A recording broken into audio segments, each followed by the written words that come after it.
En Turquie, le grand ménage, pour reprendre l'expression du gouvernement, se poursuit et il atteint des proportions incroyables.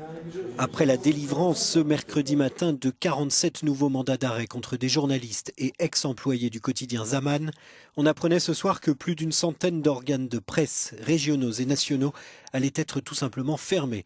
Parmi eux, 45 journaux, 16 chaînes de télé, 23 radios.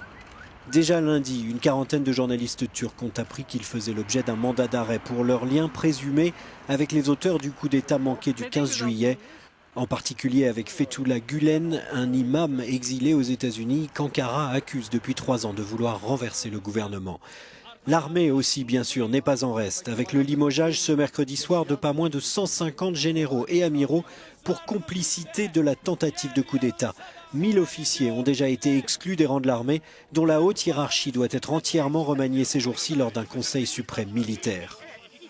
On estime que depuis le 15 juillet, au moins 100 000 personnes ont été arrêtées, limogées, licenciées ou suspendues dans le cadre de cette purge historique lancée par le gouvernement turc.